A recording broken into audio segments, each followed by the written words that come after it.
The biological architecture of Toxoplasma, evolution, hormones, and the brain. The secret in the hands, finger ratios, and brain size. New research has identified a permanent physical marker of our brain's development hidden in the length of our fingers. This is known as the 2D, 4D digit ratio, the comparison between the length of the index finger, 2D, and the ring finger, 4D. The hormonal trigger this ratio is set in the first trimester of pregnancy. A longer index finger compared to the ring finger indicates that the fetus was exposed to higher levels of estrogen. A longer ring finger indicates higher levels of testosterone. The brain connection studies have found that in males, a higher ratio, longer index finger is directly linked to a larger head circumference at birth. Because head size is a reliable proxy for brain volume, this suggests that prenatal estrogen is a primary fuel for the expansion of the human brain. The estrogenized ape hypothesis, evolutionary biologists suggest that as humans developed larger, more complex brains, our physical skeletons underwent a process of feminization, driven by this increased estrogen. While this allowed for higher intelligence, it created a biological trade-off, including increased risks for heart issues and certain mental health conditions. The Toxoplasma entry point, a hormonal hijack.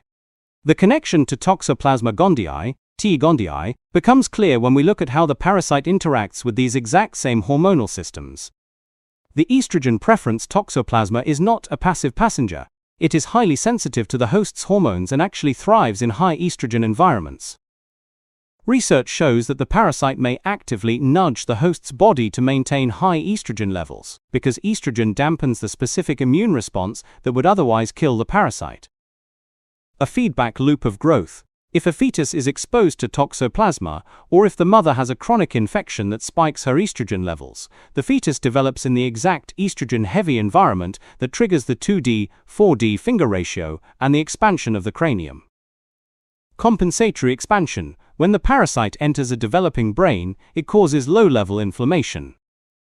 While high-level infection is damaging, low-level insults to the brain can trigger a compensatory response where the brain overproduces certain support cells, glial cells, and neurons to bypass the stress, physically increasing the mass of the brain. The illusion of genius, dopamine and behavior. One of the most profound ways Toxoplasma influences the host is through direct chemical manipulation of the brain's reward center. The dopamine factory Toxoplasma possesses two specific genes that allow it to produce L-dopa, the direct precursor to dopamine. It effectively turns the brain into a dopamine factory. Perceived intelligence. High dopamine levels lead to intense focus, decreased social anxiety, and a higher tolerance for risk.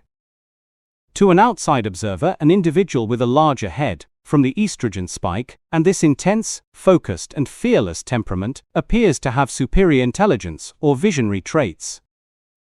The fatal attraction effect, this same dopamine spike, is what causes the famous fatal attraction in rodents, making them lose their fear of cats. In humans, this translates to a reduction in the fear response, leading to the bold, risk-taking behaviors seen in many historical explorers and innovators. The biological cost of evolution. This connection suggests that human intelligence and brain expansion may have been assisted, or even driven, by a parasitic relationship that trades physical health for neurological intensity. The vitality trade-off. The estrogenized ape model shows that larger brains come at the cost of male physical viability. We see a direct overlap between the risks of high prenatal estrogen and the symptoms of chronic toxoplasmosis. Increased rates of schizophrenia, lower fertility, and cardiovascular vulnerabilities. The chronic state. Once the parasite establishes itself, it forms cysts in the brain. These cysts continue to influence the host's hormonal balance and dopamine signaling for life, effectively managing the host's behavior to ensure the parasite's eventual return to its definitive host, the cat. A hidden marker. By looking at the 2D-4D digit ratio, we may be looking at a fossilized record of a person's prenatal susceptibility to this parasitic management. A longer index finger may be the physical signature of a brain that was built in a hormonal environment designed to accommodate Toxoplasma. Summary of the mechanism. Toxoplasma promotes an estrogen-rich environment to survive. High estrogen triggers the growth of a larger cranium and brain. The parasite produces dopamine, creating an intense, risk-tolerant and brilliant persona. The physical result is a larger brain and a longer index finger, but with a hidden cost to long-term cardiovascular and mental health.